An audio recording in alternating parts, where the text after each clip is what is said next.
And so I'm embarrassed that I actually am admitting to you now that I repurposed just a couple of lines. And I only repurposed a couple of lines because if I read all of it, I would have been taken out very quickly because it's insane. But you know, that's done all the time. You know, professional comedians work through their material well before they actually do the thing. I mean, Stephen Colbert warmed up his White House Correspondents' Dinner address on Tony Blair 2 months before. He just worked through it. You know what I mean? Same, it was the exact same bit. You can find it on YouTube. It's embarrassing to him. So, you know, in the taxonomy of complete world knowledge, we break the history of, you know, everything down to, you know, the history of man and the history of non-man. And in the history of man, it's man before 1971, the year of my birth, and then man since 1971. And then in the history of man before 1971, you had caveman, ancient civilizations, and later arrangements. And then man since 1971, it breaks down to geeks and jocks.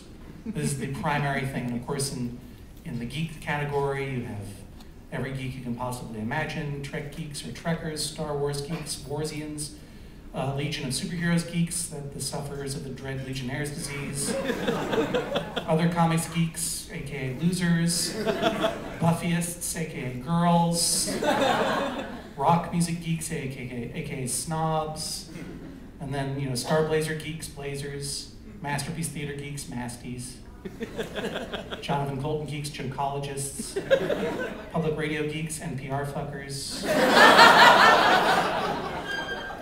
It goes on and on. And then I had to do the jock category, and you can imagine, since I know nothing about sporting, you can imagine how difficult that was for me.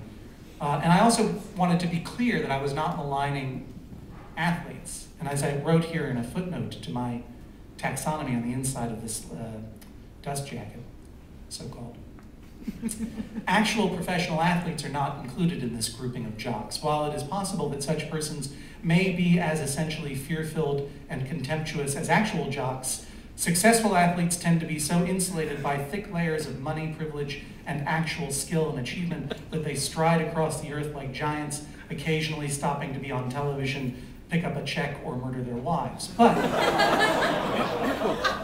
largely, athletes are completely untroubled by the battle raging below them between those who wish above all else to become athletes, jocks, and those who wish merely not to be crushed by them, geeks.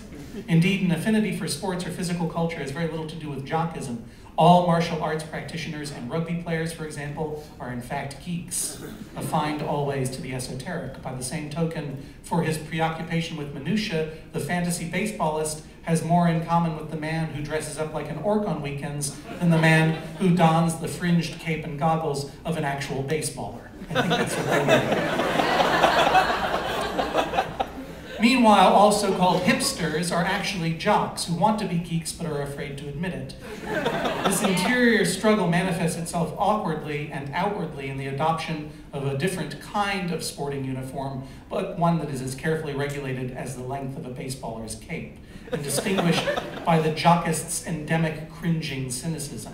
As currently incarnated, this hipster uniform may include an ironic joke t-shirt, sarcastic jeans, cynical tube socks, derisive sneakers, and a morose belt. I could go on and on about such differences. For example, foodies are geeks, often of the most hateful kind. But Rachel Ray is a jock, because her cowboy steaks and yum-o cheeseburger soup piles are merely the 30-minute paving upon the path of her insatiable ambition. Also, she will punch you. Similarly, I am a geek at birth simply by virtue of my asthma, but my unreasoning, snobby contempt for jockism is itself paradoxically jockish. Oh, and one final example. Anyone who invokes the original intent of the framers of the Constitution is unquestionably a jock insofar as he A, hates hippies, and B, ignores the fact that the Constitution is perhaps one of the most geeky documents ever committed to parchment. Essentially, it is our nation's FAQ. He also ignores that the framers themselves were moneyed, sickly, book-mad bifocal wearers who believed that God did not interfere in man's fate, but served instead as a distant, uncaring dungeon master, which is to say, they were geeks. The Magna Carta, on the other hand, is jock all the way, a jockument, if you will. But such endless obsessive parenthesizing over fine-grained distinctions is an eminently geekish trait ill-suited and offensive to jocks, who may be simply and purely broken down into these two groups. First, bitter failures, and second, bitter successes. So that is what I mean to say about that.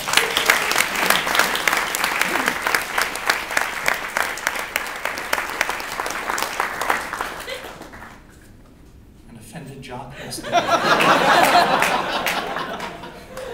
was just about to give you an update on the game. All right. All of the team's 40 players of the Philadelphia Philadelphians have arrived at the clubhouse. The New York Playground Bullies have finished burning their human sacrifice. And they are now wearing bear costumes and doing a maypole dance. So technically the game has begun.